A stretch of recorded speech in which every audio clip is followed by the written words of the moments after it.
بسم اللہ الرحمن الرحیم. ڈیجیٹل دنیا کے تمام دوستوں کو ڈیجیٹل سینیٹر کا سلام. جیسا کہ آپ جانتے ہیں کہ دنیا بہت سپیڈ سے بدل رہی ہے اور میں نے اپنا یہ تہیہ کیا ہے، یہ عزم کیا ہے کہ میں اپنے لوگوں کو ٹیکنالوجی کے بارے میں بتاؤں اور بڑے آسان الفاظ میں بتاؤں. اور اب جیسا کہ دنیا بدل رہی ہے بہت سپیڈ سے اور میٹاورس آ چکا ہے اور آپ کا ڈیجیٹل سینیٹر اب سپر میٹا مین بن گیا ہے، یہ آپ دیکھ سکتے ہیں.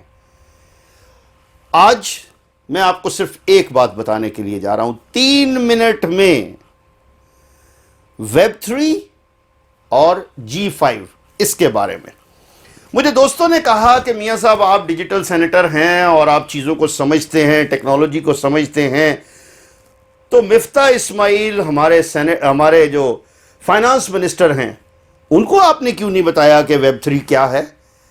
تو میں نے انہیں کہا جناب سیکھتا وہ ہے جس کو سیکھنے کا شوق ہو.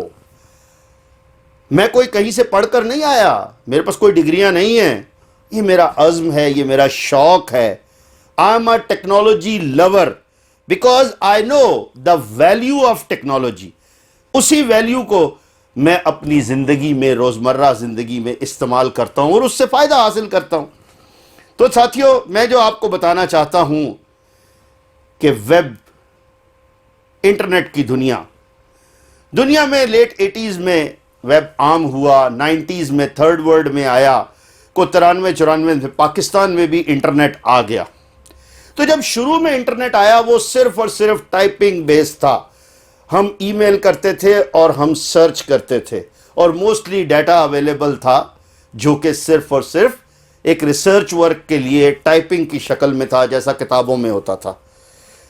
اس کے بعد جب 2000 آیا تو اس میں ویب 2 انٹروڈیوس ہوا، جو کہ ویب 2 ای کامرس کے لیے تھا. اس سے ای کامرس بننے لگا، ویب سائٹس زیادہ عام ہو گئیں، ویب سائٹس میں جدت پیدا ہو گئی، بہت سی چیزیں اپلوڈ ہونے لگ گئیں اور سپیڈ تیز ہو گئی. ساتھ ہی ساتھ جب سمارٹ فون آیا تو پھر آپ کا G2 اور G3 آ گیا. اس کا کیا مقصد تھا؟ چونکہ شروع میں اینالاگ ہمارے فونز تھے اور جب سمارٹ فون آیا، ٹچ سکرین آیا، تو پھر G3 تک ہم پہنچ گئے. اب اس کے بعد جب ادھر ہم دیکھتے ہیں کہ ویب 2 میں ڈیولپمنٹ ہوئی بہت زیادہ سپیڈ سے، تو گوگل کے ساتھ ساتھ یوٹیوب نے بہت ترقی کی اور بہت سے ویب سائٹس آ گئیں. 2000 سے لے کر 2020 تک ای کامرس اور جو ویڈیو کی دنیا تھی اس نے انٹرنیٹ میں بہت زیادہ جگہ لی اور سپیڈ سے ترقی کی. آج بات ہو رہی ہے ویب 3 کی. ویب 3 کیا ہے؟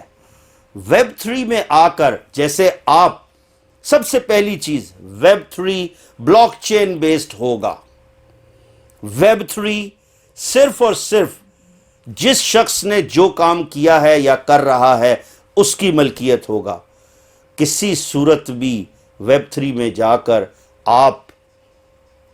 آپ کی کوئی ویڈیو یوٹیوب نہیں اس کو خراب کر سکے گا، کیونکہ رائٹس اس کے آپ کے پاس ہوں گے. اور میں یہ بات آپ کو بتانا چاہ رہا ہوں کہ آج ہمیں شاید یوٹیوب کے اوپر ویڈیو دیکھنے کے پیسے دینے پڑیں، اپلوڈ کرنے کے لیکن آنے والے دور میں جو چیزیں آ رہی ہیں، جو ویب 3 اور میٹاورس کے تھرو آپ کو ملیں گی، اور G3 سے جو آپ اپنے فون پر ڈاؤن لوڈ کر سکیں گے، اپلوڈ کر سکیں گے، وہ آپ کی ملکیت ہوں گی تھرو بلاک چین سسٹم. یہ بہت بڑا فرق ہے. نہ کوئی سوشل میڈیا، چاہے وہ ٹک ٹاک ہو یا وہ انسٹاگرام ہو یا وہ ہمارے اپنا فیس بک ہو یا یوٹیوب ہو، وہ کوئی آپ کو بلاک نہیں کر سکے گا. ریزن بینگ وہ آپ کا کانٹینٹ ہوگا اور اس کے لیے پوری دنیا کی ایک لیجسلیشن ہو رہی ہے. آخر میں ساتھیوں میں ایک بات اور آپ سے کرتا چلوں، جیسا کہ انٹرنیٹ کس کی ملکیت ہے یہ کسی کو نہیں پتا، اسی طرح آنے والے وقت میں یہ جو ہم